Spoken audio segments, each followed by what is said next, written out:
We're Ray and Candace. From Need More Designs in Portland, Oregon. We like good design and great stories.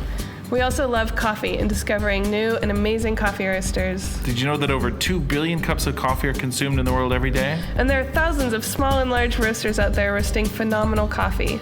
Join us as we discover new coffee, one bag, one episode at a time. This is Unpacking Coffee. This week, radio roasters out of the Atlanta area. Transmitting some fabulous coffee. They transmitted us some coffee, yes. So Radio Roasters. Radio Roasters was founded in 2013 by Chip. So my name's Chip Grabow, and I am the owner and proprietor and chief bottle washer of Radio Roasters Coffee, a fairly new roastery, micro-roastery in the Atlanta area. So Chip was at NPR for 15 years, moved to CNN, editing at CNN, and decided I'd also like to roast coffee. And I just kind of noticed in Atlanta in general, but just sort of, you get spoiled in Portland and the West Coast, how many good coffee roasters there are. And I saw a big niche to fill and just wanted to pursue that on the side. So in the meantime, on top of my day job at CNN, I started kind of pursuing like how to start a roastery, and I've long been fascinated with coffee and food, but especially coffee.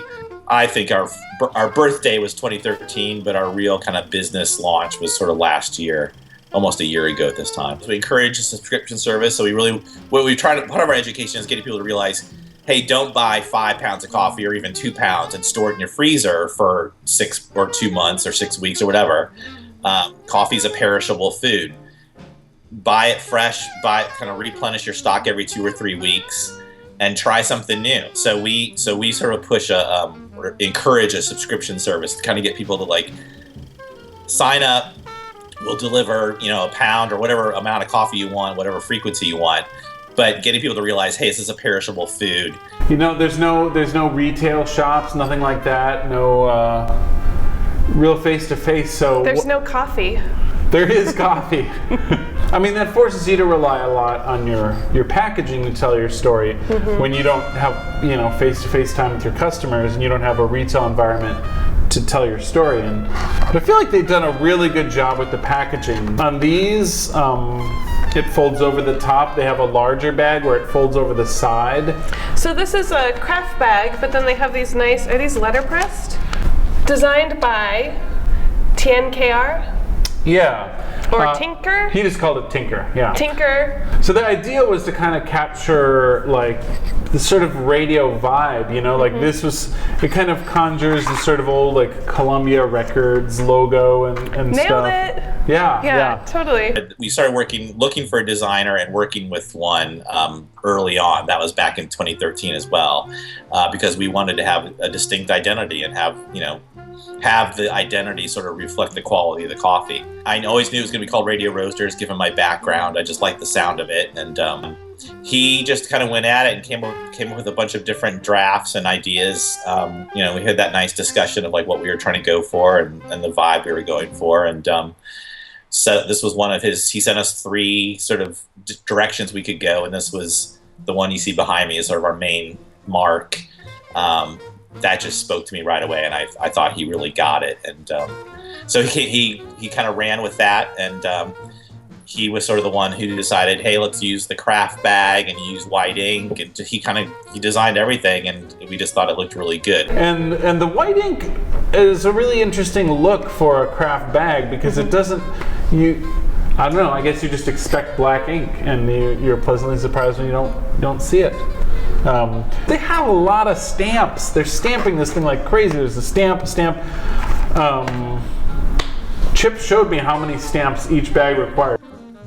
1, 2, 3, 4, 5. I think there's more. I think there's just a few more stamps, plus the date stamp, little red ink stamper. So every bag and label took about 8 different hits of stamps. Tinker came up with these really cool graphics, just sort of for like the brew guide and stuff. I love the little icons.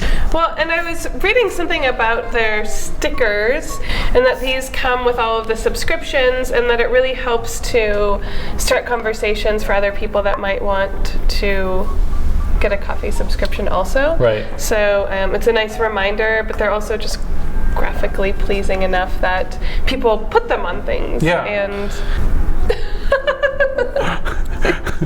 did Chip talk about I don't think so. how he ended up with the dual focus on coffee and radio? I love their Instagram feed, I have to say, because it's a mix of music and coffee knowledge. And I think that we tend to talk about music quite a bit too. And we tend to see a lot of correlations between music and coffee. Yes. We pair. This show is evidence of that, yeah. Right. Radio is one thing, but I'm really into music too, and we'd love to, whatever we can do to kind of bring in music elements to this. Again, that logo there sort of is reminiscent of a record label. I think it's the Columbia Records. In case Chip didn't answer that, I can tell you that I don't know. Radio Roasters of Atlanta, Georgia. Okay.